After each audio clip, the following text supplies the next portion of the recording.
Bonjour et bienvenue à cette deuxième partie des Vendredis horticoles de la Montérégie. Mon nom est Andréane Godette, je suis conseillère en développement régional au MAPAC. Laissez-moi maintenant vous présenter notre série de conférenciers. Cet après-midi, nous avons 4 conférenciers qui vont traiter d'un sujet commun, soit le virus du fruit rugueux brun de la tomate, qui est mieux connu sous le nom de la rugose. Pour commencer cette série de conférences, nous allons débuter avec Mme Liette Lambert. Madame Lambert est agronome au sein de la Direction régionale de la Montérégie du MAPAC. Elle traitera de ce que l'on sait actuellement sur le virus de la rugose. Tout au long de la conférence, ainsi que 10 minutes après la conférence de Mme Lambert, vous allez pouvoir clavarder en ligne avec elle et poser vos questions. Nous vous souhaitons un bon visionnement. Alors, bonjour tout le monde et bienvenue à cette formation sur le virus du fruit rugueux brun de la tomate, le TOBRMV, dans le cadre des Journées horticoles de la Montérégie en collaboration avec le CLD des Jardins de Napierville et le réseau Agri-Conseil Montérégie. Aujourd'hui, le 15 janvier. Cette formation est préenregistrée. Nous sommes présentement le 10 décembre. Et vous allez avoir tous les PowerPoint si vous voulez faire des captures d'écran libres à vous, mais vous aurez l'information la plus à jour possible à cette date-ci. Alors, je vous présente les conférenciers. Cette formation va durer environ 2 heures. Donc, on commence par moi, que je vais parler des plantes hôtes, les modes de transmission, les symptômes, la prévention, la biosécurité, les produits efficaces et que faire en production biologique. Donc, vous comprendrez que j'en ai pour une bonne trentaine de minutes. Suivra ensuite ma collègue Sophia Boivin qui s'occupe des mesures législatives et d'urgence en phytoprotection au MAPAC, qui parlera de la réglementation et des exportations. Ensuite, Antoine Dionne, qui est phytopathologiste au laboratoire de diagnostic en phytoprotection du MAPAC, qui parlera des analyses et de la détection.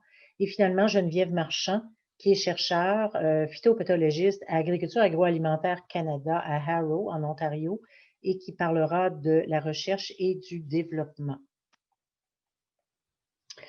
Alors, vous savez sans doute qu'il y a des fiches techniques qui ont été publiées, ça fait déjà plus d'1 an. La première publication au réseau d'avertissement phytosanitaire a eu lieu le 31 mai 2019, a suivi une deuxième édition pour une mise à jour le 20 décembre 2019 et une troisième édition récente du 9 novembre 2020 qui inclut en plus une annexe des bonnes pratiques d'hygiène et de biosécurité pour une gestion optimale de ce virus. Juste en commençant pour vous mettre en perspective un virus, vous savez tous c'est quoi, on vit actuellement une ère de pandémie avec le virus de la COVID. Alors, juste pour vous mentionner qu'un virus a besoin d'un hôte pour se multiplier, pour se développer. Alors, dans le cas de la COVID, il utilise l'être humain et dans le cas du TOBRFV, ben, il utilise des plantes hôtes qui sont principalement la tomate. Alors, un virus doit absolument être dans une cellule pour l'utiliser, se répliquer, c'est-à-dire se multiplier et en ressortir pour aller en infecter d'autres. Donc, librement comme ça, un virus ne peut pas se multiplier. Par contre, il peut survivre évidemment comme n'importe quel autre virus. Évidemment, il y a plusieurs types de virus. Les plus connus, je dirais, il y a plusieurs vecteurs aussi de virus. Alors, les vecteurs, ben, il y a les humains. Et dans le cas du présent virus, ben, nous sommes d'excellents vecteurs de propagation, tout comme le pépinovirus également, qui est connu dans la tomate. Vous le savez aussi, les pucerons sont des hôtes, des vecteurs de plusieurs virus, particulièrement le virus de la mosaïque du concombre, par exemple, ou des potivirus. Les trips aussi sont des vecteurs de virus. Alors, dans le cas du tobamovirus, nous sommes des vecteurs. Évidemment, ça commence à quelque part, donc par la semence, par les plants infectés, et par la suite, ben, par contact, on les transmet facilement. Mais je voulais vous mentionner que, entre autres, le TMV, TOMV, qui sont 2 tobamovirus, qui sont extrêmement connus, extrêmement documentés, ont fait l'objet de résistance. Donc, la plupart des variétés maintenant de tomates sont résistantes au TMV, TOMV. Il y a également le virus de la marbrure du concombre qui fait partie de ce genre-là, tobamovirus. Également le virus de la marbrure légère du poivron, un peu moins connu. Et finalement, eh bien, notre dernier venu qui date, je dirais que ça fait à peu près 6 ans qu'on le connaît, qu'on l'a détecté en 2014. Alors, c'est le TOBRFV. Alors, les plantes hôtes, comme je vous le mentionnais, eh bien, il y a la tomate, toutes variétés confondues. Les symptômes sont très, très variables. Les pertes également sont très variables. Ça varie de 15 à 100 dépendamment de la sensibilité variétale. Pourquoi tout d'un coup ce virus-là nous est apparu? Parce qu'il contourne un gène de résistance que la plupart des variétés ont maintenant. Parce que la plupart sont résistantes aux deux tobamovirus très, très populaires, qui sont le virus de la mosaïque du tabac et le virus de la mosaïque de la tomate. Mais ils contournent un petit gène de résistance, un allèle qu'on appelle le TM22 ou le TM22. Ça dépend à qui on parle. Alors, en le contournant, automatiquement, les symptômes apparaissent et varient selon la sensibilité des plantes. Également, le poivron et les piments, le capsicum annuum, qui est du poivron doux, le chili jalapeno et le capsicum chinensis pour les piments forts à habanero. Ces piments-là aussi peuvent être affectés, mais dans une moindre mesure parce qu'ils possèdent un gène de résistance qui les protège, le gène L, mais ça ne veut pas dire qu'ils ne peuvent pas abriter le virus. Alors, ce sont quand même des plantes hôtes qui peuvent être sans symptômes, asymptomatiques, mais avoir une charge virale quand même. Il y a également des plantes ornementales et des mauvaises herbes. Parmi celles-ci, des pétunias. Malheureusement, de s'accrocher des pétunias pas loin des serres, c'est peut-être pas une bonne idée. Et évidemment, il y a d'autres espèces de nicotiana, comme par exemple le tabac. Et il y a des chénopodes aussi, qui est le chou gras, qu'on rencontre beaucoup là, un peu partout comme mauvaise herbe. Alors évidemment, ce sont des plantes hôtes. Une plante hôte signifie qu'elle peut abriter le virus. Ça ne veut pas dire nécessairement qu'elle n'aura pas de symptômes. On peut le voir ici dans la photo. J'ai mis une photo avec du chénopode sain et infecté. Vous voyez qu'il y a une légère différence entre les deux au niveau du feuillage. Les modes de transmission. Évidemment, si on parle aujourd'hui du TOBRFV ou de la rugose, moi je l'appelle communément rugose, c'est un peu le terme anglophone, mais c'est un terme qui est un petit peu moins long que le virus du fruit rugueux brun de la tomate. Alors, ces modes de transmission des tobamovirus que je vous mentionnais tantôt, qui peut être le virus de la marbrure du concombre, le TMV, TOMV et la rugose évidemment, ça se propage extrêmement rapidement par contact de la sève du plant, donc très contagieux. C'est un virus qui est robuste, qui est très stable. Il y a très peu de variantes de souche actuellement dans le monde. Et c'est ce qui fait que, comme je vous disais, nous sommes des vecteurs importants de transmission à travers le monde et ça se répand à une vitesse assez impressionnante dans les épiceries, par les fruits, également au niveau des pépinières quand les transplants sont infectés. Et ça vient de la semence. Vous voyez ici en bas, vous voyez que ici, c'est un test d'immunofluorescence, mais on voit la présence du virus sur les téguments, en fait, de la semence. Ensuite de ça, eh bien, il y a toutes les manipulations qu'on va faire au niveau des outils sur les plants.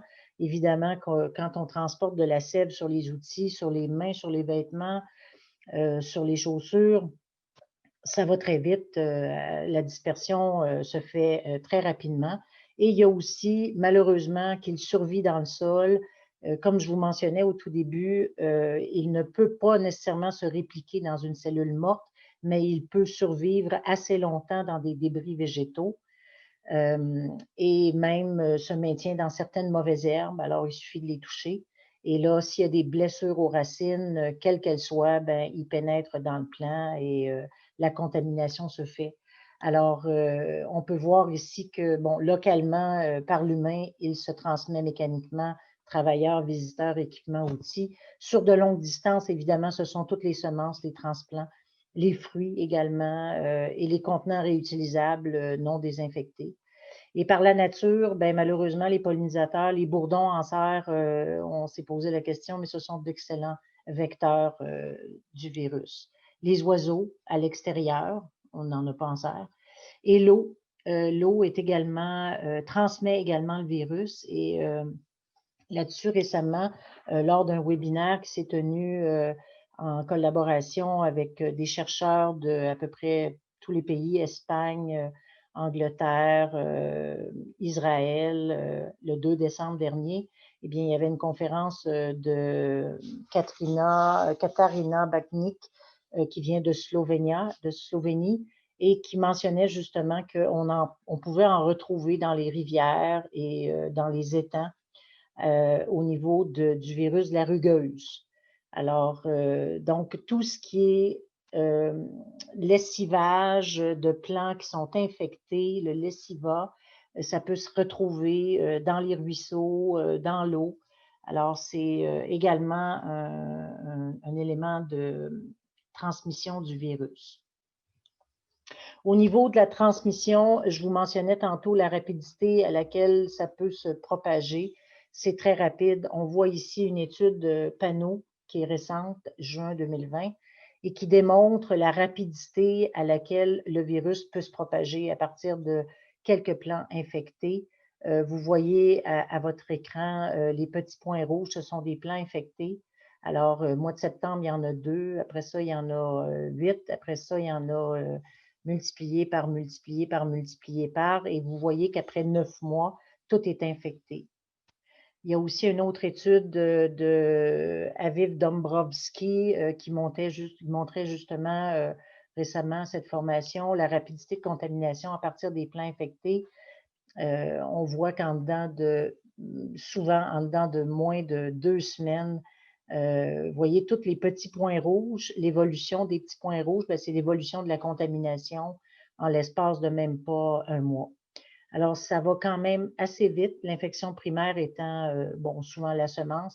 L'infection secondaire, c'est tous les outils, le travail sur les plants, et ça se propage ainsi de suite. Alors, c'est pour la raison pour laquelle ça s'est propagé si vite dans tellement de pays. C'est les semences, les transplants, puis les humains. Nous sommes des vecteurs, évidemment, par la suite, dans les serres. Le tout a commencé, l'identification a commencé en 2014 en Israël. Et voyez l'ensemble des pays dans lesquels on les retrouve à l'heure actuelle. Présence aux États-Unis aussi, mais il y a beaucoup d'éradication. Les gens tentent de l'éradiquer par tous les moyens possibles. Évidemment, on ne veut pas être pris avec ça. Et il y a eu également des cas en Ontario où il y a eu de l'éradication. On a également des cas au Québec où on travaille avec eux pour le suivi, pour l'éradication. Au Mexique, par contre, ça semble très difficile parce que c'est assez répandu. Alors, mais il y en a à l'heure actuelle. En France, ça a été détecté en 2020, cette année. Il y en a en Espagne, en Belgique, en Allemagne, en Hollande, en Italie, en Grèce, en Turquie, en Jordanie, en Chine. Ça va très vite.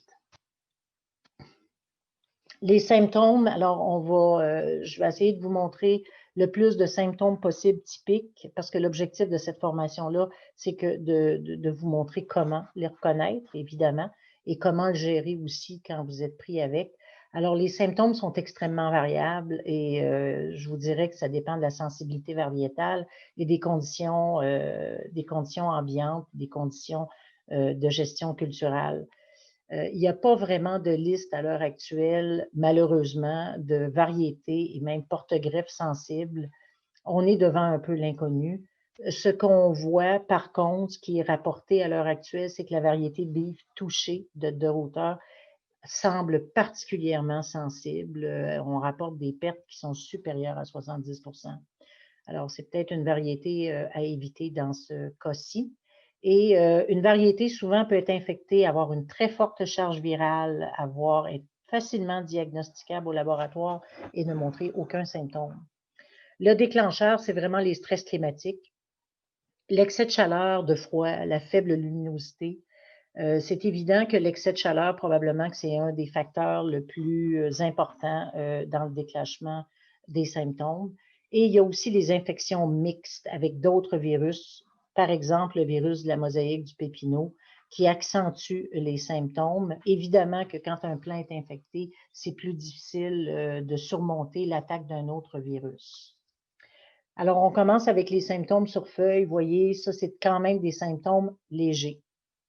Alors, c'est possible que vous voyez ces symptômes-là. Vous voyez, vous avez quelques marbrures légères, déformations, un peu de décoloration au niveau des feuilles. Et là, ben, il y a des symptômes un peu plus, je vous montre un peu une gradation de symptômes. Vous voyez, les feuilles sont encore une fois marbrées, mais il commence à y avoir de déformation, jaunissement, chlorose, déformation. Et dans des cas plus sévères, ça va jusqu'à dessèchement des feuilles, arrêt de croissance des plants. Ici, vous voyez que ça ne va pas bien. Je vous laisse le constater. Il y a également d'autres déformations de feuilles qui ressemblent à des fougères. Très rare, mais bon, ça arrive là où vous allez voir apparaître des feuilles en forme de fougères, des feuilles qui sont effilées en forme de lacets, des déformations, les feuilles sont tordues, vraiment très déformées. Et vous allez avoir aussi, comme je vous mentionnais tantôt, il peut y avoir des infections mixtes avec le pépinot qui donnent des plants ornementalement parlant, ça pourrait être des belles plantes, mais dans le cas de la tomate, ce n'est pas le cas. Alors, ça donne vraiment des décolorations blanchâtres avec des déformations, des boursouflures sur les feuilles quand on est en présence d'infections mixtes. Et seuls à l'heure actuelle, en tout cas, les cas qui sont rapportés dans le virus de la mosaïque du pépinot, c'est vraiment, bon, évidemment, une décoloration de marbrure des feuilles, pas des feuilles, mais des fruits, maturation inégale, puis surtout la fameuse petite tache jaune qu'on l'associe très, très souvent à la présence du virus de la mosaïque du pépinot, avec des feuilles un peu boursouflées. Occasionnellement, on va avoir des feuilles qui vont présenter beaucoup de marbrures jaune pâle, et des tests ont vraiment fait ressortir, encore une fois, Dr. Aviv Dombrovski, qui travaille quand même en Israël, qui travaille beaucoup sur le virus du fruit rugueux brun de la tomate et de tous les tobamovirus, comme le virus de la marbrure du concombre également.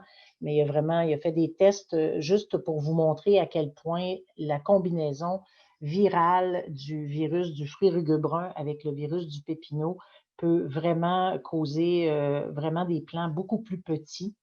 Ici, on voit la combinaison des deux. On voit un peu une gradation de hauteur de plants. Le virus du fruit rugueux brun et le virus du pépinot qui affecte moins en général les plants que le virus de la rugueuse, évidemment. Et vous avez un plant sain ici.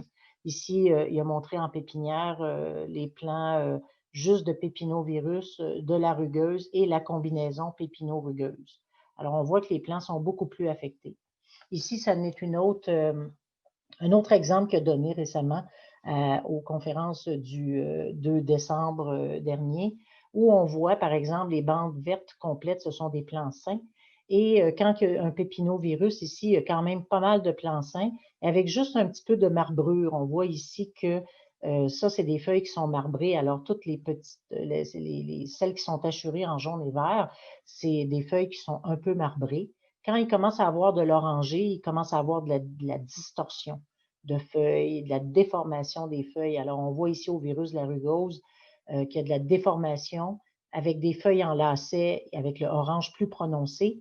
Et quand il y a un mélange des deux, pépinot et rugueuse, ben, on voit qu'il y a quand même le nombre de feuilles saines est beaucoup moindre. Le vert que vous voyez ici, c'est toujours les trois mêmes variétés avec lesquelles il a fait les tests à coup de 3. Alors, ces trois variétés-là, ici, il y a beaucoup moins de feuilles saines, beaucoup plus de feuilles qui commencent à être vraiment marbrées, des feuilles ici qui commencent à être déformées et des feuilles enlacées ici en haut sont beaucoup plus abondantes. Alors, ça donne un très bon indice de comment les plants réagissent.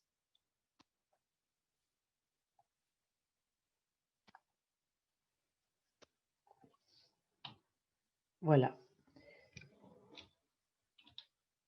Excusez-moi. Alors, les symptômes sur les fruits, bon, évidemment, la maturation inégale, c'est le symptôme le plus typique qu'on observe, mais il n'y a pas que ça, évidemment. Il y a tout, comme je vous mentionnais tantôt, avec les symptômes sur les feuilles. Et il y a apparition de taches jaunes pâles à brunes. Il y a également, parfois, dépendamment des cultivars, des marbrures, des stries vertes. Il peut y avoir des symptômes de rugosité sur l'épiderme. Bien que le nom du virus, c'est le fruit rugueux brun de la tomate, ce n'est pas le symptôme nécessairement le plus typique qu'on va observer. Les fruits peuvent aussi être moins nombreux, plus petits, déformés et même avortés, dans le sens qu'il n'y a aucune noison. Sur certaines variétés de tomates de cerises, on rapporte des symptômes d'hypersensibilité de virus, qui fait qu'il y a des symptômes qui vont apparaître très tôt sur les jeunes plants, très légers. Et par la suite, il va y avoir des symptômes beaucoup plus typiques qui vont se développer sur les feuilles et par la suite sur les fruits. Donc, il y a comme une gradation de symptômes qui se fait. Et sur les fruits, voyez ce que ça donne dans le. Ici, vous avez de la maturation inégale assez évidente, là, qui peut être confondue avec n'importe quelle autre maturation inégale, carence potassium, etc. Et ici, vous avez vraiment des symptômes de fruits rugueux bruns avec des boursouflures. Par contre, ici, vous avez toute l'amalgame des taches jaunes, décoloration, virale. C'est vraiment beaucoup plus viral et beaucoup plus important que juste de la maturation inégale, comme celle-ci. Et ici, vous avez vraiment de la déformation sur les fruits rouges. Ceci, ce sont les fruits rouges. Sur les fruits verts maintenant, c'est là que vous pouvez avoir des marbrures, vous pouvez avoir des taches brunes, des fruits qui sont finalement fruits rugueux bruns de la tomate. Je pense que ceci est le meilleur exemple, mais ce n'est pas le plus courant qu'on observe, vraiment. Et vous avez des taches brunes et vous avez des déformations aussi ici et là sur les fruits. Vous pouvez aussi avoir des brunissements, des lésions nécrotiques sur les tiges, sur les sépales, comme ici. Ici, c'est un autre exemple. Ça, c'est un schéma de photo qui circule largement sur le web et qui montre à peu près tous les symptômes que je viens de vous nommer, c'est-à-dire des déformations de feuilles, des marbrures, des nécroses sur les sépales qui sont moins fréquentes, je dirais, que toutes ces déformations-là de feuilles jusqu'à présent, et surtout les fruits à maturation inégale avec des taches jaunes. Et ça, quand ça arrive, ben, ça va pas bien. Alors, de l'avortement et du dessèchement au niveau des fleurs et des grappes, ça arrive. Et là, c'est ce qui fait que les pertes deviennent extrêmement importantes, en plus des fruits qui sont marbrés, décolorés. Il n'y a plus de noison qui se fait. Il y a presque arrêt de croissance dans certains cas. Comme vous pouvez le voir, les plants se dessèchent. Et il n'y a plus rien qui se passe. Tout ce qu'il y a à faire, c'est d'arracher les plants finalement. Alors ça, évidemment, comme je vous disais, ça peut être confondu avec la maturation inégale qu'on appelle le blotchy. Mais dans ce cas-là, il n'y a pas d'apparence de symptômes viraux sur feuilles, juste pour vous aider à les différencier. Puis le blotchy, bien, souvent, c'est relié avec le potassium, une faible CE, des excès de vigueur, des charges élevées en fruits. Alors, il suffit parfois de corriger certains de ces facteurs pour que ça se rétablisse, ce qu'un virus ne fera pas, ne se rétablira pas. Donc, les symptômes vont aller en s'accentuant. Confondre avec le virus de la mosaïque du pépinot aussi. Il y a toujours les petites taches jaunes localisées qu'on ne remarque pas vraiment dans le cas de la rugueuse. Les chocs ou des stress climatiques, ça aussi, ça peut être confondant. De la phytotoxicité, si vous avez appliqué des produits ou des engrais ou des pesticides à trop forte dose. Des désordres génétiques comme celui-ci, j'ai mis une petite photo ici d'une chimère, mais c'est tellement localisé, ça se trouve juste être sur une feuille, sur un plant en particulier, alors c'est vraiment pas quelque chose qui va être généralisé. C'est sûr que quand vous allez constater la présence de virus, ça peut être sur quelques plants seulement, mais ça va être en général des symptômes plus diffus, puis ça va être localisé sur plusieurs feuilles et non pas que sur une feuille. Au niveau des problèmes racinaires, par exemple, il peut y avoir des brûlures de feuilles, d'apex si les racines ne fonctionnent pas bien. Les symptômes sur poivrons, Alors, on parle vraiment de poivrons doux et de poivrons forts, le Capsicum annuum et le Capsicum chinensis. Et comme je le mentionnais tantôt, parce qu'ils ont le gène L de résistance, ça les protège. Mais ce qui ne veut pas dire qu'ils ne sont pas porteurs de particules virales. Alors, ils peuvent contenir des particules virales sans exprimer de symptômes nécessairement. C'est beaucoup moins prononcé que la tomate au niveau des symptômes. Ça se développe en fonction de la tolérance des plants, des variétés, de la conduite de culture. Également, vous avez des feuilles mosaïquées, légères de décoloration. J'ai quelques photos, mais ce n'est pas vraiment une culture qui est la plus affectée là, par le virus de la rugueuse actuellement. Il peut y avoir des marbrures mosaïques sur les fruits, quelques brunissements sur les tiges et des nécroses partielles sur les points de croissance. Voilà ce qu'on a comme information actuellement sur le web. Et ça, c'est souvent des réactions d'hypersensibilité au virus, c'est-à-dire que la plante, étant donné qu'elle est partiellement résistante, par une réaction d'autodéfense, elle va limiter l'expansion du virus en tuant la cellule infectée puis les cellules qui l'entourent. Ce qui fait qu'on va avoir des taches un peu nécrosées, brunes, qui fait que le virus, pour éviter que le virus se répande dans d'autres parties de la plante. Or, ça ne veut pas dire nécessairement qu'il n'y en a pas dans d'autres parties de la plante, mais ça veut dire que la plante cherche à se défendre par tous les moyens. Ici, ce sont des photos qui viennent du Mexique. Alors, on peut voir que probablement qu'il y a certaines variétés, ça c'est du Capsicum annuum, certaines variétés qui peuvent présenter, comme je le mentionnais tantôt, des marbrures, des décolorations, un peu des déformations de fruits, un peu comme dans le cas de la tomate. Comment s'en protéger maintenant?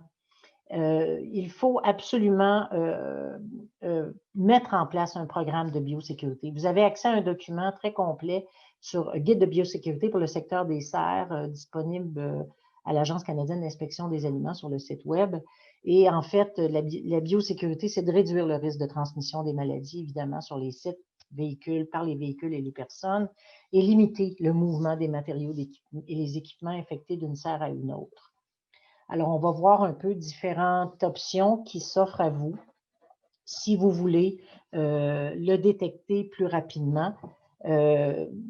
C'est accessible. Vous avez des tests ELISA à l'heure actuelle. Ici, vous voyez, j'ai mis une série de photos que j'avais prises il y a peut-être une quinzaine d'années quand je travaillais plus en ornemental.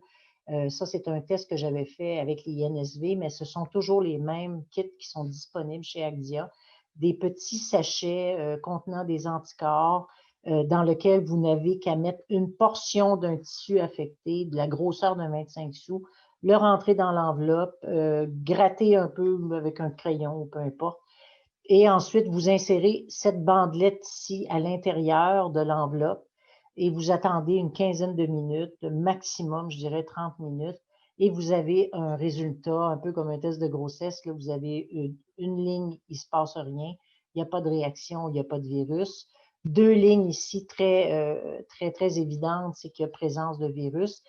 Et dans le kit TMV à l'heure actuelle, comme je vous mentionnais, parce que la plupart des variétés commerciales sont résistantes au TMV, TOMV, et que le virus de la rugueuse contourne une de ces résistances-là, qui est le TMV 22, en fait, TOMV 22, qui le contourne. Alors, par une réaction croisée, ce test-là de TMV est capable de détecter la présence d'un tobamovirus, comme la rugueuse, mais faiblement.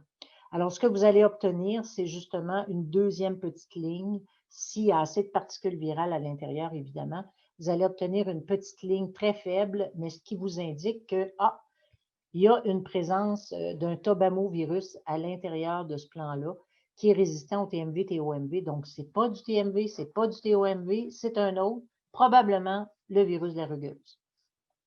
Alors, c'est vraiment aussi les tests dont se servent ceux qui sont aux douanes, par exemple, qui veulent vérifier la présence du virus de la rugueuse sur des fruits qui semblent être infectés. Alors, ils prennent les mêmes tests qu'on appelle des tests ELISA. Ce sont ces tests-là en petites pochettes sont beaucoup moins sensibles, mais néanmoins, ce sont quand même des tests qui sont accessibles, qui ne coûtent pas si cher que ça. Donc, vous pouvez acheter ces tests-là chez Plenprod. Ils les distribuent à l'heure actuelle. Il y a des producteurs qui en ont, particulièrement en Ontario, quand ça a commencé l'année dernière. Bon, il y en a qui en ont, ils font leurs tests. Puis, si par exemple, il y a un doute qu'il y a une présence d'un virus comme celui-là faiblement, bien là, à ce moment-là, pour le confirmer, vous l'envoyez au laboratoire de diagnostic pour qu'il procède à un test qui est plus sensible et qui s'appelle PCR, que Antoine Dionne va parler plus tard. Ici, justement, en parlant d'Antoine, je lui ai demandé de faire un test au laboratoire avec des fruits qui étaient infectés. Et vous voyez ici les petites lignes, là, ils ont sorti légèrement positifs, ce qui veut dire, dans le fond, que ces immunostrips-là, TMV, de Agdia, sont quand même utiles quand il y a présence de virus, sont capables de le détecter même faiblement. Et une bonne nouvelle, c'est que l'Université de Wageningen vient de rendre disponibles des anticorps qui sont spécifiques au TOBRFV. Alors, c'est possible. Donc, à l'heure actuelle, il va y avoir des tests ELISA, ce qui n'existait pas encore. Il va y avoir des tests ELISA. Ça, c'est des tests plus de laboratoire, mais ELISA, des tests immuno-enzymatiques qui vont être capables de détecter spécifiquement le virus de la rugueuse et probablement que Agdia va développer des petites bandelettes immunostrip qui sont spécifiques en 2020, on le souhaite. Il y a également comment s'en protéger. Évidemment, la clé, c'est vraiment les variétés résistantes. Alors, Bayer et Syngenta travaillent à l'heure actuelle sur le développement de variétés. Or, ça ne veut pas dire nécessairement aussi que ces variétés-là vont être bonnes pour notre climat et nos productions en serre au Québec. Donc, les essais vont se faire au Mexique par Bayer en 2021. Puis ils vont commencer par des variétés à résistance intermédiaire. Alors, on va souhaiter qu'éventuellement, ils soient capables de développer des variétés hautement résistantes, c'est-à-dire qu'ils ne contiennent pas de particules virales, ou au moins résistance intermédiaire. Par contre, si vous plantez une variété qui est sensible à côté d'une variété à résistance intermédiaire, bien, il est possible que cette résistance intermédiaire-là n'élimine pas le virus, en fait. Donc, ça peut devenir un réservoir pour la plante qui est sensible.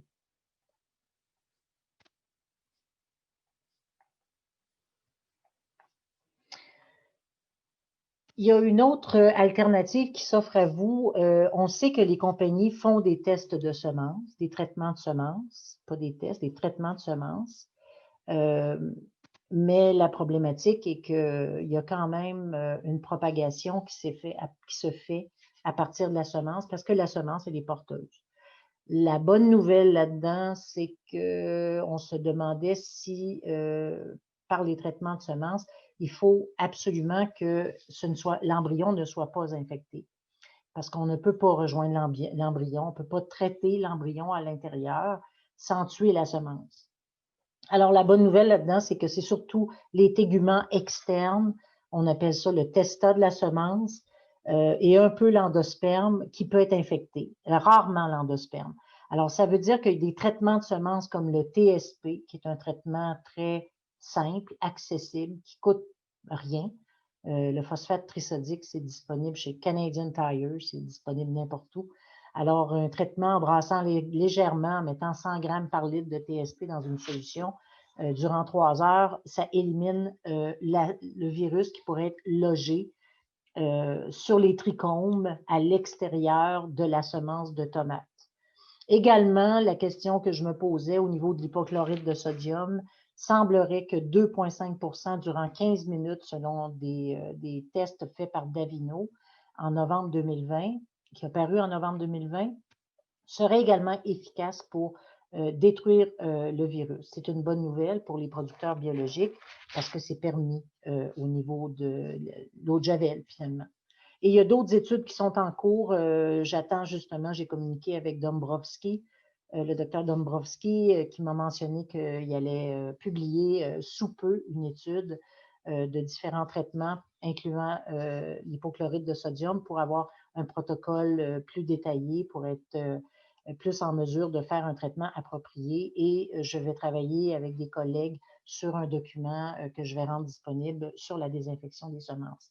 Alors, c'est une avenue qui peut vous aider justement à éviter l'infection sur votre entreprise. Il reste les vaccins. Bon, les vaccins, on le sait, il y a eu des développements de vaccins pour le virus de la mosaïque du pépinot, qui est un potex virus, qui, comme les tobamovirus, TMV, TOMV, virus de la marbrure et la rugose, sont très facilement transmissibles par contact. Alors, ils ont développé des vaccins, 2 compagnies ont développé des vaccins distribués d'une part par BioBest, d'autre part par Valto. Mais ça a pris 10 ans à développer des vaccins. Et là, on est dans l'urgence. Je ne sais pas si on va pouvoir développer des vaccins dans le cas de la rugose. Je pense que la meilleure alternative, c'est vraiment le développement de souches résistantes ou intermédiaires hautement résistantes.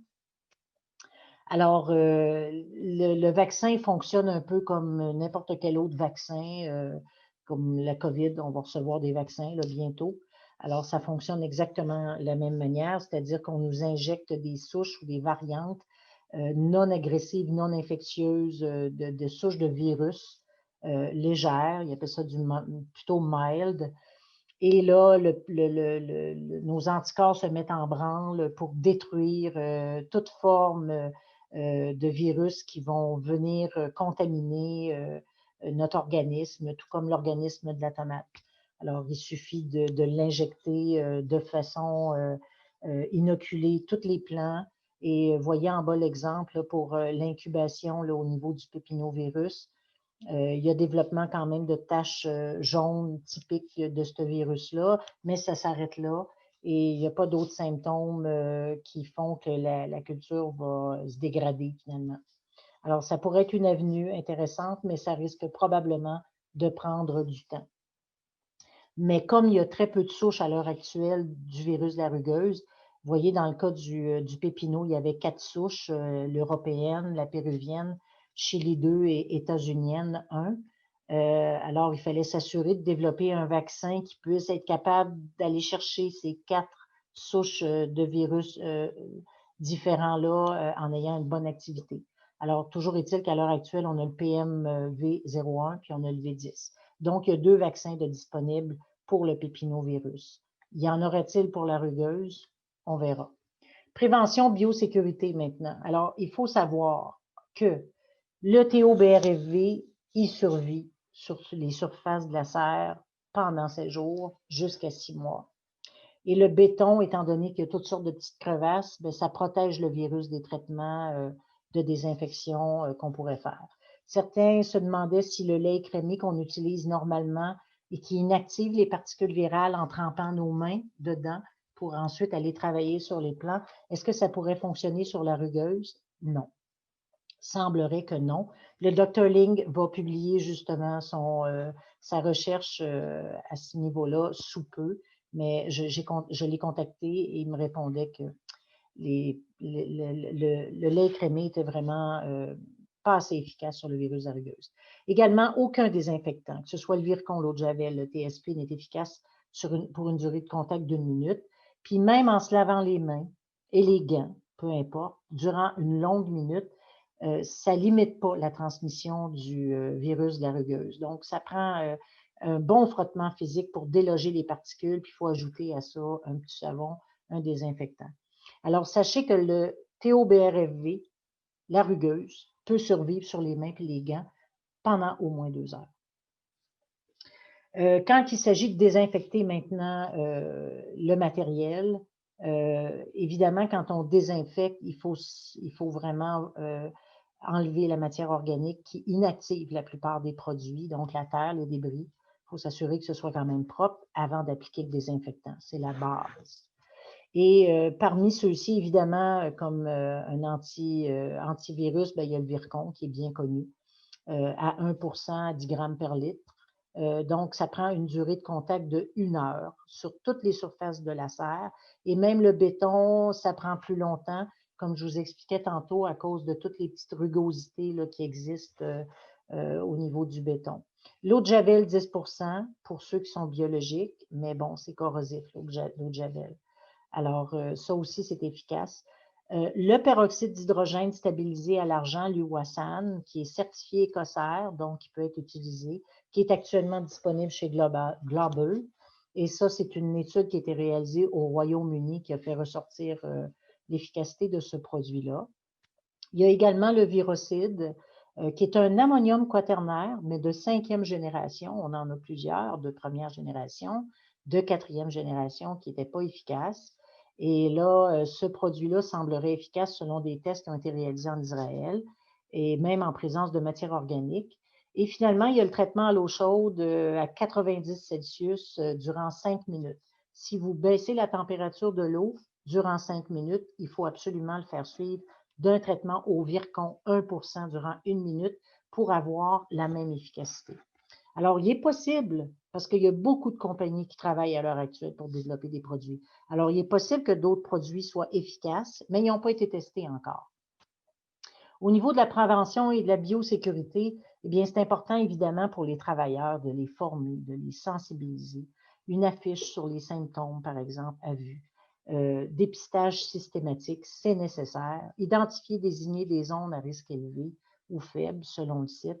Les travailleurs, évidemment, sont assignés à des zones, doivent travailler en tout temps dans le même sens du rang. Utiliser un ou deux couteaux, même désinfectés par rangée, les laisser tremper lors du changement. Porter des gants, parce que les mains, c'est pas suffisant. Porter des gants et les changer régulièrement. Nettoyer, désinfecter les équipements entre chaque rangée, si possible. Et savoir comment procéder si vous avez des doutes, parce qu'il faut être préparé à ça si vous voyez des plants qui sont infectés. Alors, l'idée, c'est de nettoyer, désinfecter régulièrement les zones communes, les outils, les équipements, tout ce qui est en contact, finalement, avec les mains. Surtout après un contact avec les plantes. Les pédiluves, souvent je vois des pédiluves qui sont contaminés par de la matière organique, ce qui fait qu'ils sont peu efficaces. Le port des vêtements de protection à changer sur place et à laver régulièrement. Interdire la consommation sur les lieux de tomates et de poivrons qui viennent de l'extérieur parce que ce sont des sources potentielles de contamination. Limiter, interdire l'utilisation de téléphones cellulaires, à moins que vous les mettiez dans un sac Ziploc fermé que vous pouvez désinfecter facilement. Et tenir, évidemment, le plus possible les abords et l'intérieur des serres exempts de mauvaises herbes. Le chou gras, le chénopode, est une plante haute, tout comme les pétunias ornementaux que je vous mentionnais tantôt. Avec les visiteurs, évidemment, c'est de la prudence. Tout ce qui vient de l'extérieur, je pense qu'il faut être prudent. Le matériel, les personnes, les camions, les entrepreneurs également qui arrivent. Il faut que ce soit le plus possible, il faut que vous ayez une zone où vous pouvez désinfecter les équipements. Avisez aussi de ne pas visiter d'autres serres de tomates ou de poivrons la même journée. Sinon, ben, limitez toute visite qui n'est pas utile, surtout le matin, soyez le premier. Maintenir un registre des visites, s'assurer qu'ils respectent les protocoles d'hygiène que vous avez mis en place. Bon, éviter d'emballer des produits provenant d'autres endroits. Ça a été souvent une source de contamination dans d'autres régions du monde. Éviter les animaux de compagnie, évidemment, les chiens, les chats, ça sert de vecteur aussi. Vous avez un foyer suspecté, ben, il faut l'identifier clairement. S'il y a seulement qu'un plant, ben, vous pouvez l'arracher avec les racines, le déposer délicatement dans un sac et le sortir du rang sans le traîner ni toucher d'autres plantes. Par contre, si plusieurs plants montrent des symptômes viraux sur un même rang, il faut absolument isoler rapidement la zone, restreindre l'accès et les déplacements, prévoir une zone de changement pour les vêtements, les outils, les gants, terminer la journée par cette zone, désigner des équipements du personnel pour la zone suspectée. Et évidemment, prélever un échantillon. L'échantillon, ce sont les jeunes feuilles déployées qui contiennent le plus de particules virales ou les fruits pour l'envoyer au laboratoire d'analyse et de diagnostic en phytoprotection tout en précisant de faire l'analyse du virus de la rugueuse TO-BRFV car ce n'est pas un automatisme. Foyer confirmé, arracher les plants présentant des symptômes sur le rang avant et après et tout autour pour créer une zone tampon. Sauf que le problème, comme je vous mentionnais tantôt, c'est qu'étant donné la rapidité de la transmission de ce virus, il est assez probable qu'au moment de la détection, une bonne partie de la culture soit déjà infectée parce que, bon, on pollinise avec les bourdons et les bourdons contribuent à la dissémination. Donc, de changer de ruche, ça servira à rien si toute la serre, elle est contaminée. Donc, ce qui est bien, c'est d'éviter de stresser des plantes parce qu'une plante qui est stressée construit davantage une charge virale et les plantes infectées doivent être brûlées, transportées en dehors du site pour en disposer selon une réglementation de la municipalité ou vers un lieu d'enfouissement. Et continuer évidemment de maintenir des mesures préventives déjà mentionnées. Il y a une fiche technique sur le nettoyage et la désinfection des serres qui a été produite récemment. En production biologique, évidemment, en sol, c'est très compliqué. On peut penser à tous les débris de culture, en fait, les racines, je vous l'ai mentionné, le virus peut survivre assez longtemps en dehors des autres sans se multiplier nécessairement, mais il va survivre quand même dans les racines. Alors, en plein sol, faire la désinfection à la vapeur, c'est très compliqué. On a déjà fait des tests, c'est long, c'est dispendieux. Il y a l'option peut-être de production en bac, recouvrir le sol d'un polythène. Et en bac, on peut plus facilement désinfecter, maintenir une température à 80 avec une bouilloire haute pression durant 2 heures. C'est une technique qui fonctionne à l'heure actuelle pour l'autre tobamovirus qui est aussi contagieux, aussi persistant que le virus de la rugueuse, qui est le virus de la marbrure du concombre, le CGMMV. Et par la suite, évidemment, après un traitement comme ça, ben, c'est important de réinoculer le terreau avec des champignons et des bactéries bénéfiques que sont les trichoderma et bacillus. Évidemment, probablement opter pour une rotation, sinon autre que la tomate et le poivron durant au moins 1 an, idéalement 2 ans. Partir avec du matériel sain, les semences désinfectées, je l'ai mentionné tantôt, il y a une belle lueur d'espoir au niveau des traitements qui peuvent fonctionner assez bien et avoir fait une désinfection en règle après la culture. Alors, j'espère que toutes ces informations vous aideront à éviter, à vous permettre en tout cas de détecter rapidement la présence de ce virus-là et à éviter des pertes importantes sur votre entreprise. Et maintenant, je vais céder la parole à mes autres collègues qui vont poursuivre. La prochaine sera Sophia Boivin, qui parlera de la réglementation et des exportations. Je vous remercie de votre attention et bonne formation.